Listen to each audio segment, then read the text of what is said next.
1장 1절에서 9절의 부분으로 말씀 제목은 계명입니다. 하나님은 우리가 창조적으로 살기를 원하세요. 창의적으로 살기 원하세요. 하나님은. 그러기 위해서 설계도가 필요합니다. 창의적으로 살기 위해서 필요한 것이 설계도인데요. 그게 바로 계명입니다.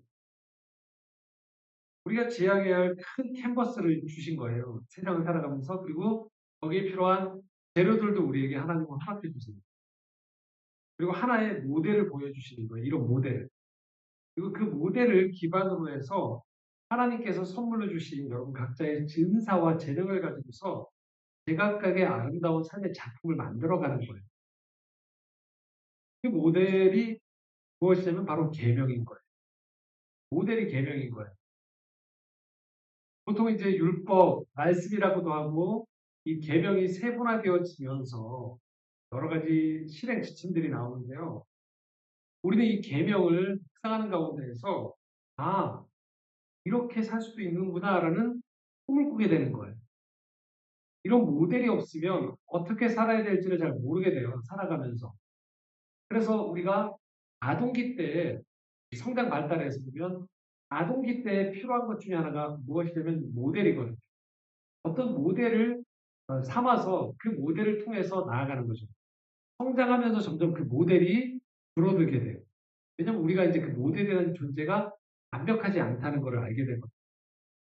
우리가 성장기에 쭉 자라다 보면 그래서 인생에서 자기가 좋아하는 모델이 생기고 그 모델을 통해서 꿈을 키워나가기도 하고 그림을 그려나가는 거예요. 그래서 어릴 때부터 좋은 모델을 보여주는 거 굉장히 중요합니다. 여행을 통해서나 좋은 예술 작품을 통해서 우리가 좋은 것들을 먼저 보는 것들이 중요해요. 그렇지 않으면 기대치가 낮아지는 거예요. 그리고 사람에 대한 또한 이해도도 낮아져요. 그래서 더 큰 꿈을 꾸고 더 큰 꿈을 꾸고 여기서 말하는 꼭 크다라는 건 소위 말하는 양적인 걸 말하는 게 아니에요. 많은 것들을 포괄할 수 있는 풍부한 비전을 갖지 않고 그냥 하루하루의 시간을 소소하게 재미있게 보내는 것, 편하게 보내는 것에만 눈을 뜰 가능성이 많은 거예요. 그렇기 때문에 사실 우리가 쭉 성장하면서 이건 사실 전 세대에 해당되어지는 얘기죠. 어떤 사람을 보느냐, 어떤 풍경을 보느냐, 어떤 도시를 경험하느냐, 어떤 예술 작품을 내가 경험하는 것들이 굉장히 중요합니다. 신학대학원 다닐 때 그래서 교수님이 하셨던 영성 교수님이 하셨던 중요한 얘기가 있어요. 한 분이 이런 질문을 했단 말이에요. 교수님 어떻게 하면 영성이 깊어질 수 있습니까? 그분이 너무 응답형을 하셨어요. 어려운 책 읽으세요 이러시죠.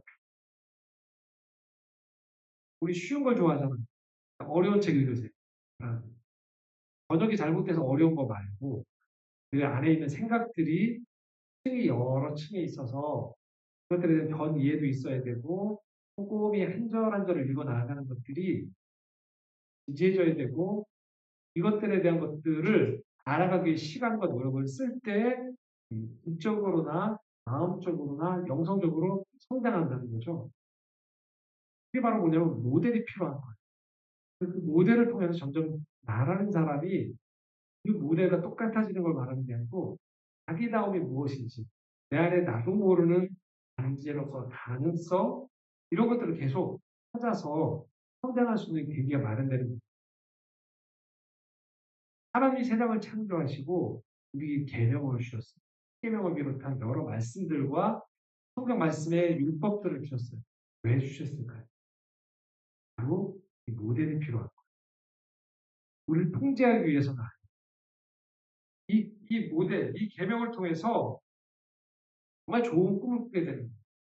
정말 좋은 비전을 갖게 되어지고 그런 기준점을 우리가 찾게 되어지는 거예요. 그렇기 때문에 하나님의 말씀, 율법, 계명을 잘 이해하고 묵상하고 실천할수록 그 사람은 더 창의적이 되고 다율적이 되고 책임적 존재가 되는 거예요. 풍성한 사람이 되는 거예요. 이걸 잘못 이해할 때 어떤 일이 벌어질까? 신앙생활하는 가운데 율법주의에 빠집니다. 이 율법이 우리에게 이런 좋은 모델 선물로 주어졌는데 이걸 잘못 이해하기 시작하면 이것이 율법주의가 되어져서 자율과 자율성, 책임감, 풍성함이 사라져버려요. 오로지 율법주의에 빠지면 지켰느냐 지키지 않았느냐만 남게 됩니다. 그리고 그 율법을 지킴을 통해서 놀랍게도 하나님을 알지 못하는 사람들이 추구하는 것들과 똑같은 복과 몇 가지의 것들의 안정감을 내가 얻어내기 위한 수단으로 이게 전락해버려요. 율법주의라는 거죠. 율법주의에 빠지게 되어지면 어떤 문제가 벌어지냐면 그래서 율법주의가 만연한 곳에 가면 누구도 행복한 사람이 없어요. 해치는 사람도 행복하지 않아요. 전해야 되니까 전하는 거예요. 말씀을 받고 실천하는 사람도 이것이 과중하다고 생각하면서도 하나님의 말씀이란 또는 율법이라는 그 전제하에 이것들에 대한 어떤 질문을 하지 못하게 되는 것이죠. 대표적인 게 주의 성수죠. 주의 성수의 기본 의미는 안식과 예배를 드리라는 거죠. 누리라는 거예요. 근데 주일 예배에 빠지지 말아도 흐르게 될 수 있죠. 주의 성수가. 어떻게든 그러면 이 율법주의에 주의 성수가 빠져버리면 어떻게든 예배만 드리면 된다가 돼요. 여러분들이 여기 오신 분들이 예배 때 딴 생각을 하시되 어떤 것들에 대한 것들에 도전도 또 참회나 돌아봄도 없이 그래도 내가 몸에 여기 와 있으면 됐다라고 생각하는 거예요. 이런 것들이 계속 반복되어지다 보면 주의를 성수하고 있음에도 불구하고 하나님에 대한 경외, 마음의 안식, 평안이 사라져버리게 되는 것이죠. 그리고 일주일에 하루에 일정 시간을 요구하는 하나님에 대한 것들이 종교적인 관계성을 맺게 되는 거예요. 그래서 경직되죠. 서로 불편하게 되죠. 자꾸 그래서 이런 얘기가 반복되는 곳에서 이런 우스갯소리 있다고 제가 종종 얘기하는데 10계명 말고 11계명이 자꾸 생긴다는 얘기 하잖아요. 지키지 말라. 지키긴 하는 것 같은데 다 보면 교묘하게 이 수점들을 빠져나가려고 하게 되는 거예요. 예수님이 오셨을 때 율법주의로 인해서 충돌이 일어났죠. 바리새인과 서기관들하고 충돌이 일어났단 말이에요. 대표적인 게 어떤 것이냐면 안식일을 지키라는 이 계명 때문에, 이 율법 때문에 충돌이 일어나요. 예수님이 종종 안식일에 병자를 고치고 배고픈 사람들을 먹이셨거든요. 이걸 바라보는 이 율법주의자들이 불편해진 거예요. 저 사람은 왜 안식일에 쉬고 있지 않는가? 예수님이 마가복음 2장 10절에 이렇게 말씀하시죠. 함께 읽겠습니다. 또 이르시되 안식일이 사람을 위하여 있는 것이 아니요 사람이 안식일을 위하여 있는 것이 아니니 중심이 어디 있는지를 보는 거예요. 안식일의 진정한 의미는 단순히 아무것도 안 하는 게 아니죠. 몸만 쉬는 것도 아니죠. 몸과 마음의 그리고 영혼이 제자리를 찾는 거예요. 회복을 하는 거예요. 다시금 한 주간의 삶에 대한 비전을 보게 되는 것이죠. 우리가 예배를 통해서 한 주간 정신없이 살다가도 참된 영혼의 주인이 누구이신지, 인도자가 누구이신지, 우리 집이 어디인지를 경험하는 거예요. 그래서 예배 가운데에서 영혼의 평안과 안식을 얻게 되는 거죠. 우리가 이 주일, 안식일을 통해서 과도한 성과주의의 우리의 세상의 흐름이 흐르거든요. 거기에 경직되어 있던 몸의 긴장들, 마음의 상체기들을 푸는 시간이 되죠. 중에 우리가 일하느라고 챙기지 못했었던 가족들, 교제권에 있는 사람들과 대화를 하고 때로 논의를 하기도 하는 것이죠. 그래서 안식일을 통해서 우리가 주중에 6일의 의미들이 다시 새롭게 자리 잡은 것들이 필요하게 되는 것이죠. 이런 뜻을 헤아리지 못하게 되어지면 안식일은 그저 누가 일을 하지 않느냐, 예배를 드느냐 말하느냐 아주 1차적인 차원에서 머물러 버리게 되는 것이죠. 예수님이 마태복음 5장 17절에 그래서 이런 율법의 논쟁들이 계속되어지면서 예수님을 마치 율법을 파괴하는 사람들, 율법을 우습게 여기고 훼손하는 사람처럼 여기는 오해가 자꾸 따라붙을 때 예수님이 이렇게 말씀하셨습니다. 5장 17절입니다. 마태복음 내가 율법이나 선지자를 폐하러 온 줄로 생각하지 말라. 폐하러 온 것이 아니요 완전하게 하려 합니다. 율법을 완전하게 하신다. 더 엄격하게 아니고 율법을 하나님이 우리에게 선물로 주셨을 때 본래의 의미가 무엇인지를 내가 밝히 드러내겠다고 하십니다. 예수님 율법 폐기론자가 아닙니다. 이 율법을 지킴으로 인해서 계명을 지킴으로 인해서 우리의 삶이 얼마나 풍성해질 수 있는지를 보여주시는 것입니다. 그렇기 때문에 우리가 이 에베소서 말씀을 접하면서 성령이 충만하다고 할 때 이 성령 충만은 계명 율법들 하나님의 이 법도들 성경에 나오는 법도들을 무시하고 내가 어느 곳에서 자유인으로서 내 마음대로 할 수 있는 그런 영적인 능력을 부여받는 것으로 착각하면 안 돼요. 도리어 성령 충만한 사람들은 질서로운 사람. 성령 충만한 사람들은 도리어 그의 삶은 사람들이 보면 예측할 수 없는 사람이 아니고요. 대단히 예측이 가능한 사람이에요. 그 사람의 삶에 리듬이 있고 그 사람의 가치가 무엇인지 그런 것들을 사람들이 알게 되어진 거예요. 지난주에는 이 성령 충만을 부부관계에 적용을 했었습니다. 오늘은 이 성령 충만하다고 할 때 이것이 부모와 자녀와의 관계에서 그리고 상관과 아랫사람의 관계에서 주인과 종의 관계에서 어떻게 적용될 수 있는지를 보여주는 겁니다. 하나의 모델을 보여주는 거예요. 에베소서 6장 1절 3절 이렇게 말씀합니다. 읽겠습니다. 자녀들아 주 안에서 너희 부모에게 순종하라. 이것이 옳으니라. 내 아버지와 어머니를 존경하라. 이것은 약속이 있는 계명이니 이로써 내가 잘 되고 땅에서 자영수하리라. 자녀들에게 먼저 말해요. 부모에게 주 안에서 순종하라. 존경하라. 여러분들 마음속에 올라오는 질문들이 있죠. 우리 부모님은 순종할 만한 분이 아닌데요. 존경할 만한 분이 아닌데요가 먼저 올라와요. 이 첫 번째 전제는 여러분 잘 들으셔야 되는데요. 부모가 이 첫 번째 전제는 어떤 것이냐면 부모가 잘해주는데도 그렇게 안 하는 애들에게 자녀들에게 첫 번째 말씀인 거예요. 대상 잘해주는데 이런 겁니다. 학교에 학생들이 가요. 등교를 그러면 부모님은 뭐라고 얘기를 해야 돼요?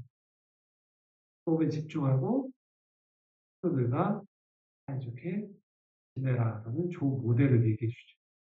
어느 부모님이 아침에 등교하는 아이들의 뒤에 대면서 선생님 얘기 중에 가르쳐 들어 들을 필요 없는 사람들 다 친구들도 못된 애들이 있으면 가서 때려줘. 이게 내 힘세다는 걸 보여줘. 본때를 보여주란 말이야. 이렇게 얘기 안 하잖아요. 그건 보통 자녀를 학교에 보낼 때 학교에 가지고 있는 이상적인 그림이 있어요. 선생님 말씀을 통해서 질서를 배우고 교훈을 배우고 우정을 배우고 가도록 요청하는 것이죠. 선생님이 잘 가르치지도 안 배운 학생들이 있어요. 딴 생각하는 학생들이 있어요. 웬만한데도 불구하고 원만한데도 불구하고 꼭 거기 다툼이 일어나는 경우들이 있어요. 그럴 때 이야기하는 거예요. 싸우지 마라. 선생님 말씀 잘 들어라.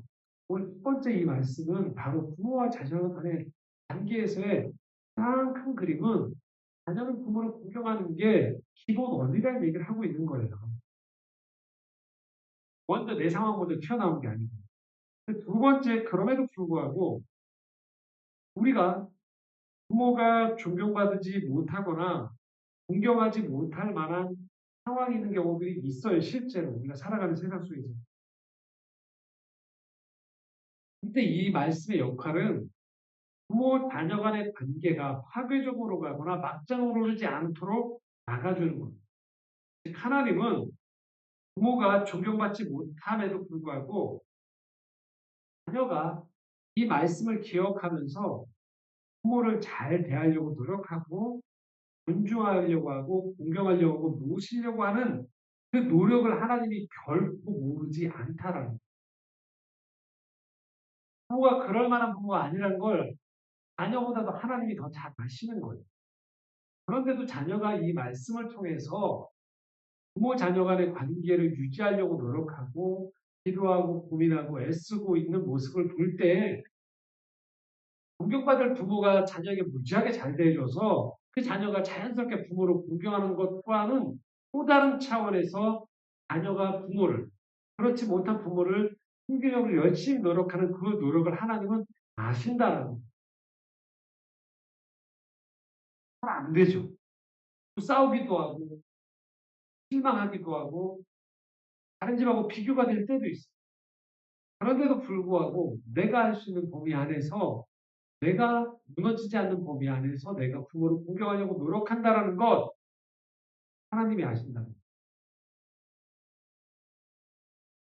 결과를 얘기하는 게 아니에요. 자기에게 주어진 삶의 자리에서 이 자녀가 내가 생각하는 하나님이 허락하신 그 모델 안에서 그 모델이 어떤 집은 훨씬 더 잘 갖춰져 있고 훨씬 아름답고 평온할 수 있어요. 우리 집은 그렇지 못할 수 있어요. 근데 우리 집 이러니까 부모님이 이러니까 우리 집은 그냥 아니야. 우리 집은 부모 자녀 관계 없어. 그냥 끝내버리는 게 아니고 그럼에도 불구하고 할 수 있는 범위 안에서 자녀의 가지고 있는 재정과 체력과 마음과 환경 안에서 부모와 자녀 간의 관계를 어떤 식으로든 노력하고 있는 것들 하나님 아신다는 거예요. 물론 우리는 이 중에서 맨 마지막 관계들이 있긴 해요. 어쩔 수 없이 그 관계가 정상적이지 않을 수 있는 관계들도 있어요. 그러나 하나님 그 관계까지 가는 과정까지도 보신다라는 거예요. 그래서 만약에 여러분들 가운데 부모님과의 관계가 원활하지 못하다면 사실 여러분보다 하나님이 가장 먼저 망하다. 이 상황들. 또 이 관계가 아름다웠었어 하는 안타까운 마음을 품고 살아가게 되어지는 것이죠. 그게 우리 한편에서의 인생에서의 아쉬움이지만 또 다른 의미에서 여러분들이 하셨던 그 최선과 노력들은 어디로 사라지지 않는다라는 거예요. 더불어서 부모가 해야 되는 일이 함께 따라붙기 때문에 여러분이 부모와의 관계에서 가지고 있는 마음을 하나님이 잘 아신다라는 거예요. 그것은 무엇이냐면 잘 말씀입니다. 함께 읽겠습니다.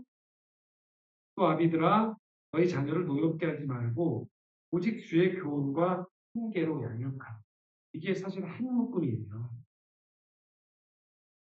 그러니까 부모는 마땅히 자녀들을 제멋대로 키우거나 방치하거나 부모가 준 어떤 위력을 통해서 자녀의 성장과 가능성을 망치지 말라는 그런 경우들이 벌어지죠. 그러지 말라고 얘기하십니다. 그러니까 여기서 말하는 건 부모도 성령 충만해야 되고 자녀도 성령 충만한 거예요. 그 속에 서로 조화를 이루는 이건 상호 책임이라고 하거든요. 상호 유리. 서로가 이런 조화를 이루는 것들이 하나님이 가장 원하시는 아름다운 모델인 거예요. 그러나 우리 현실 가운데 이런 것들이 많이 깨어져 있어요.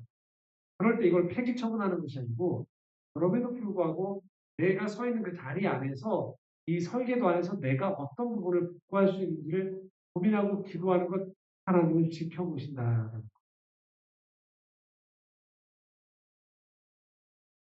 그리고 이 말씀은 이어져서 이제 종들과 주인의 관계로 넘어갑니다. 5절부터 7절 함께 읽겠습니다. 종들아 두려워하고 떨며 성실한 마음으로 육체의 향결에게 순종하기를 그리스도께 하듯 하라. 눈가림만 하여 사람을 기쁘게 하는 것처럼 하지 말고 그리스도의 종들처럼 마음으로 하나님의 뜻을 행하고 기쁜 마음으로 섬기기를 주께 하듯 하고 사람들에게 하듯하지 말라.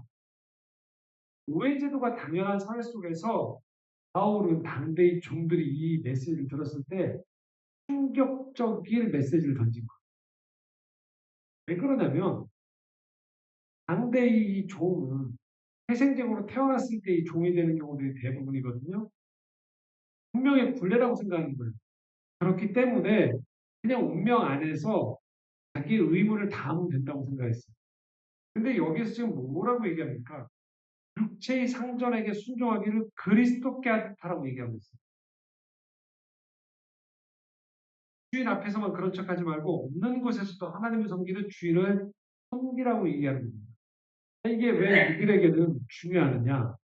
우리는 이 말씀을 접하면서 목사님 서두에 합리적으로 산다면서요.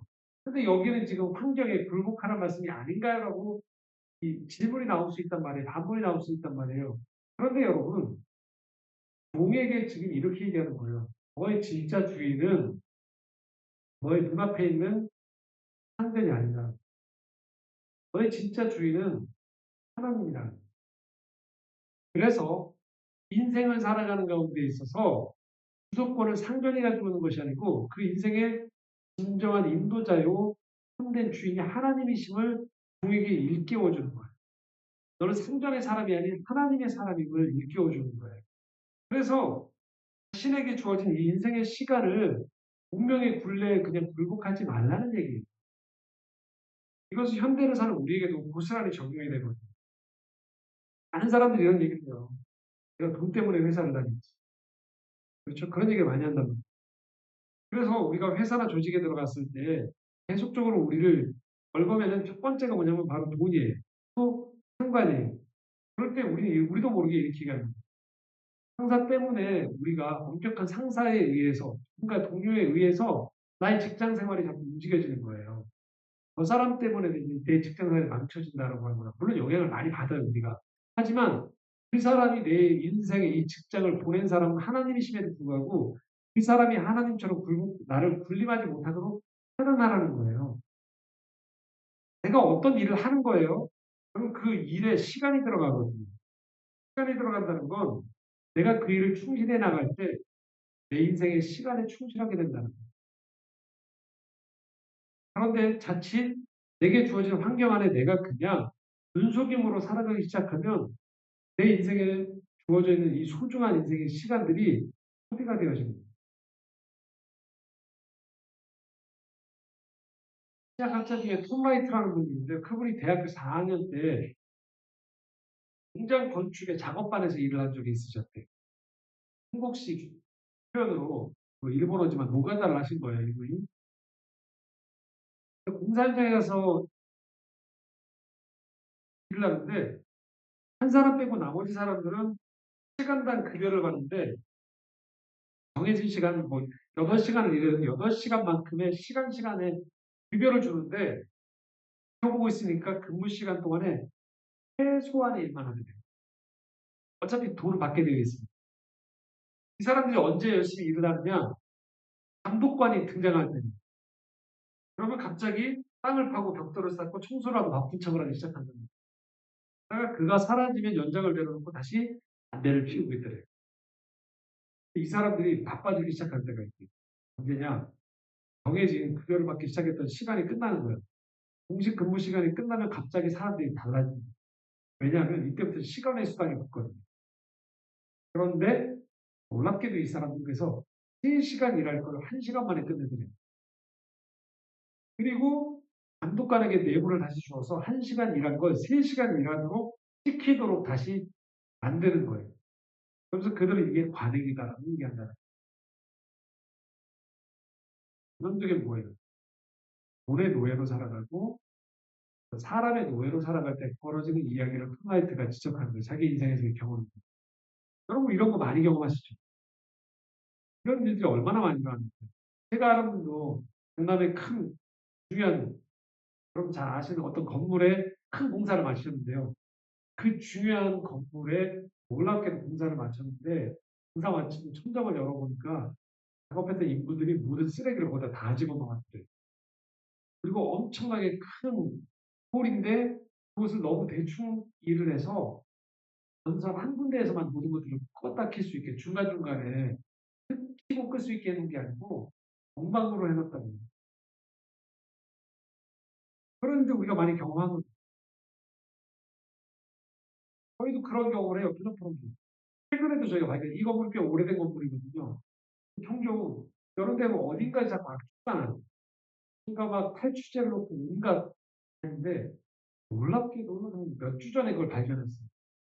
다른 시설 때문에 다른 층에 뭔가를 공사하던 것 때문에 확인했던 분들이 다른 여기 저희 시설 공간을 열어보다가 이래서 냄새가 난대요 그러는 거예요. 놀랍게도 저희 여기 있는 어디 에어컨이 나가는데 에어컨 나갈 때 왜 물이 떨어지는 거 있죠? 그걸 어디 밑에 화장실 대관에다가 그냥 대충 연결해 놓은 거예요. 당연히 어떻게 했습니까? 에어컨을 틀 때마다 이상한 냄새가 저희도 왜 나는지를 그럼 어떻게 찾아내겠어요?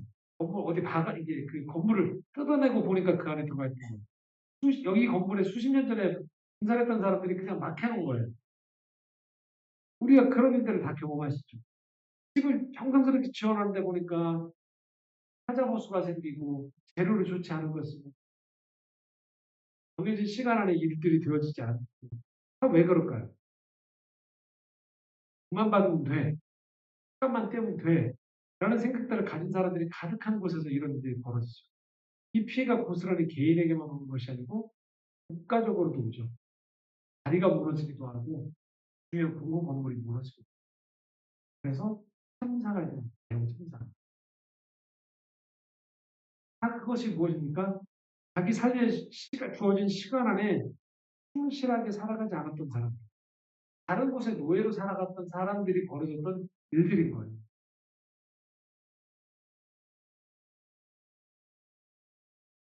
아무도 거들떠보지 않는 종의 그 일을 하나님이 이렇게 표현하는 거예요. 죽게 하든다. 그 사람하고는 이제 신적인 권위를 부여해 주신 소중하고 거룩하다고 얘기하는 거예요.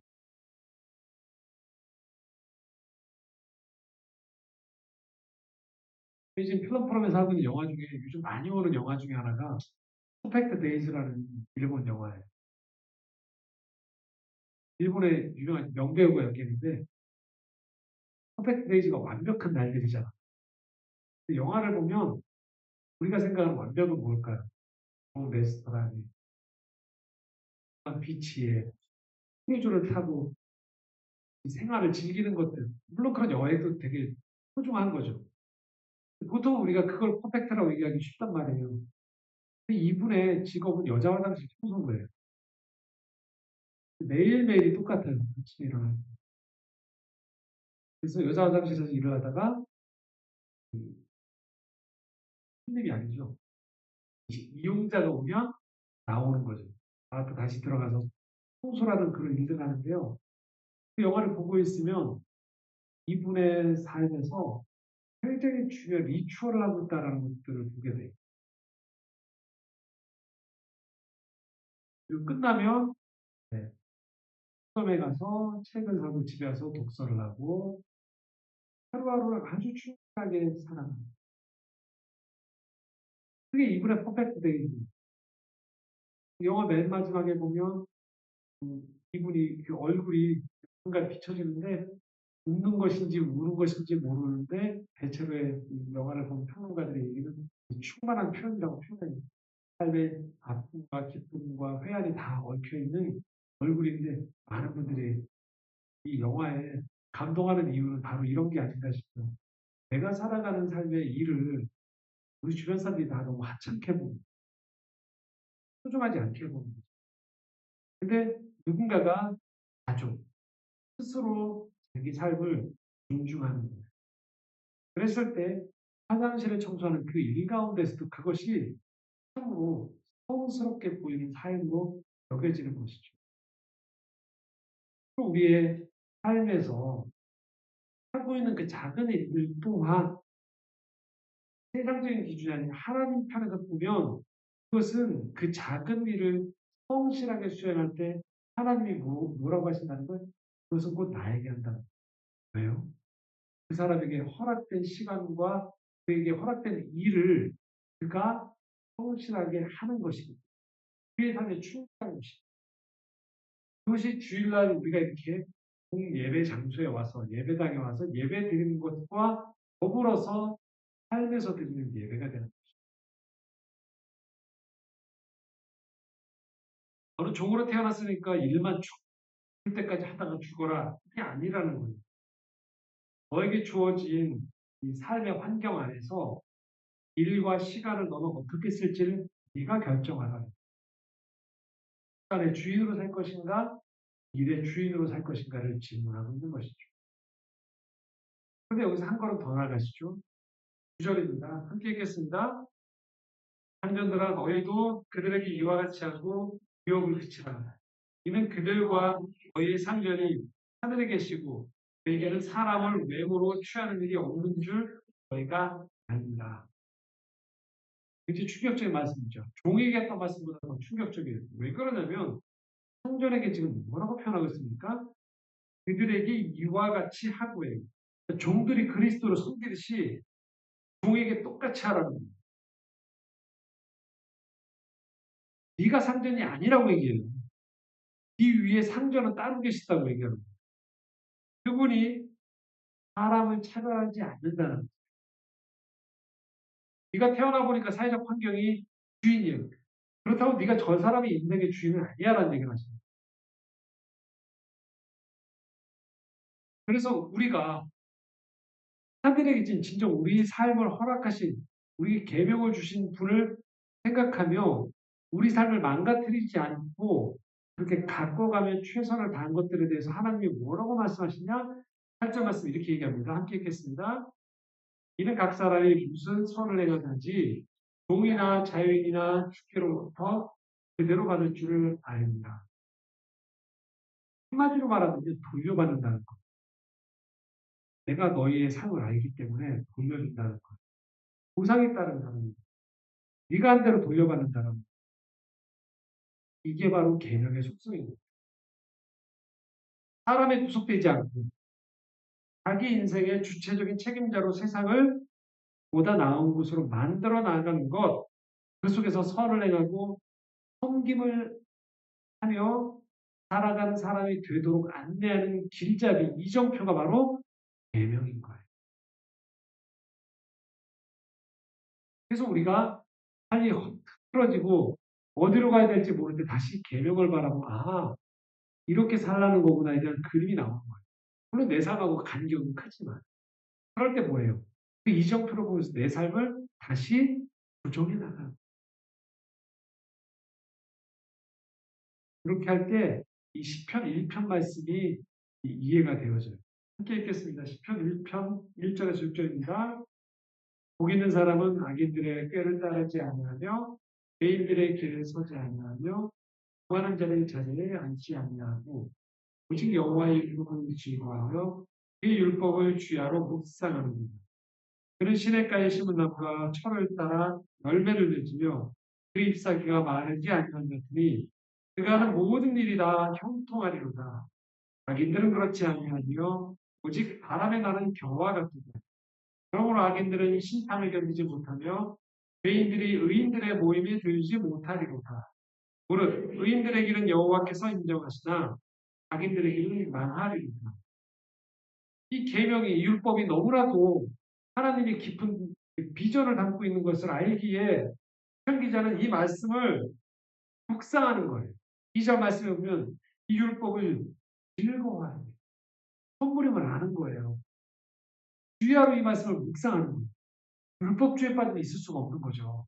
달달달 외우면서 안식일을 지켜야 돼, 지켜야 돼. 이러고 있으면 이게 이 말씀을 어떻게 즐거워할 수 있겠어요? 그런데 이 말씀을 허락하신 하나님의 이 비전이 내게 점점 다가오는 거예요. 포기하면 안 되는 거구나, 이건. 이 삶이 그렇게 허락하신 선물이구나를 없이 묵상하는 거예요. 그렇기 때문에 묵상하는 사람들은 여러분 계속 공부하게 돼요. 왜요? 이 원리를 체득했지만 원리 가지고 세상을 살 수 있나요? 자녀를 키울 때, 일을 할 때, 사람 관계를 맺을 때 부단히 우리가 끊임없이 배워가는 거예요. 계속 새로워지는 거예요. 그래서 우리의 주변 사람들이 나라는 사람을 보면 저 사람 말씀을 참 묵상을 많이 해요. 말씀 많이 알아요. 그러면 어떤 사람으로 그 사람을 보게 되는 거예요? 자유한 사람으로 보게 되는 거예요. 왜? 이 말씀의 원리를 알고 있기 때문에 이것을 삶에 실천하기 위해서는 많은 배움을 통해서 계속 자기 자신이 좋아져야 되는 거예요. 묵상한다고 경직된 사람이 되는 게 아니에요. 무슨 말만 하면 성경 말씀이 튀어나오면서 이건 이렇게 하지 말랬어. 저렇게 하지 말랬어. 그래서 말씀을 가득 암송한 사람 옆에 자꾸 우리가 피하게 되죠. 무슨 말만 하면 감사했지, 기뻐하랬지, 기도하랬지 이렇게 하면서 숨 막히게 하잖아요. 그게 아니죠. 그리고 이 계명 안에 담겨 있는 가장 인생에 아무도 나를 도울 수 없을 때 손을 내밀고 사람들은 요 방법밖에 없다고 할 때 하늘의 방법과 인생의 시간과 공간에 문을 열어주는 게 기도이기에 기도가 선물일 수 있다는 것들을 알게 되는 거죠. 그러니까 기도 안에서 이렇게 된 거야. 아니고 오히려 기도가 우리에게 힘을 공급해 주는 거죠. 그래서 우리는 이 묵상하는 사람들은 그냥 성경으로만 가득 차다라는 게 아니에요. 묵상하는 사람은 진실로 이 말씀이 이 땅 가운데 펼쳐지고 가지가 자라고 줄기가 자라고 가지가 자라서 열매를 맺게 하기 위해서 더 부단히 꿈을 꾸는 사람이죠. 더 부단히 친절하고 더 부단히 성실함 속에서 이걸 만들어가기 위해서 노력하는 사람이 되어졌습니다. 그렇기 때문에 계명을 사랑하는 사람은 진실로 이 땅을 하나님의 정원사로서 잘 갖고 갈 준비를 하는 사람이 되어집니다. 그렇기에 오늘 우리가 말씀을 묵상한다는 건 단순히 성경 말씀을 달달달 외운다는 의미를 넘어가서 이 세상을 향한 하나님의 그 마음, 하나님의 꿈, 하나님의 사랑이 무엇인지를 가슴 깊이, 산 깊이 체득해 나가는 거예요. 그리고 이렇게 우리 살아가면서 얼마나 많이 깨어진 관계들이 많습니다. 얼마나 이 세상에서 여러분 일을 하려고 할 때 돌덩이가 많고 간섭이 많고 그리고 더 좋은 비전이 있음에도 불구하고 낮은 비전 속에 머물고 C.S. 루이스가 우리에게 이런 얘기를 하고 우리의 문제는 뭐냐면 더 갈망하지 않는다는 거예요. 여기서 그냥 만족해버리면 안 된다. 더 깊은 갈망, 더 넓은 갈망, 더 풍성한 갈망이 있음에도 불구하고 그냥 말아버린다는 거예요. 풍성한 음식이 있음에도 불구하고 그냥 편의점 음식으로 TV만 때우는 것에서 그냥 이것이 식사라고 생각하는 것을 넘어서는 만찬이 있을 수 있고 대화 음식을 먹으면서의 교제가 있을 수 있고 그걸 통해서 몸이 좋아질 수 있다는 것들을 보지 않는 거예요. 음식은 끼니지라고 하는 것처럼 삶이 거기서 거기지. 그래서 그냥 편하고 안전하고 거기에서의 그냥 그것들로 다 동반 하락시키는 그런 인생이 우리 주변에 대부분이죠. 그래서 우리가 이 계명의 말씀을 사모하며 살아간다는 건 세상은 그러나 그 열매가 너무나도 사실 우리에게 복이 된다는 걸 아는 거죠. 시편 기자가 주야로 그 말씀을 묵상하면서 삶의 자리에서 그렇게 하나님 나라를 위해 살아갔던 것처럼 오늘 우리가 말씀을 묵상한다는 건요. 그걸 잘 품는 거예요. 이 말씀을 이리저리 살펴보고 이 말씀을 적용할 때 그냥 툭 던지고 되겠지 이게 아니고 하나님이 허락하신 이 세상의 지혜와 많은 사람들을 협력과 조화를 이루면서 이 말씀이 진리로서 뿌리를 내리고 나아가서 열매를 맺을 수 있도록 여러분 삶의 자리에서 노력하는 것입니다. 이게 우리에게 허락된 인생입니다. 그 출발점에 하나님이 계명을 허락해 주셨다. 이 계명이 바로 우리에게 좋은 비전을 보여주는 겁니다. 이 비전을 따라서 오늘도 여러분의 한 주간의 삶을 잘 할 수 있도록 기도하겠습니다.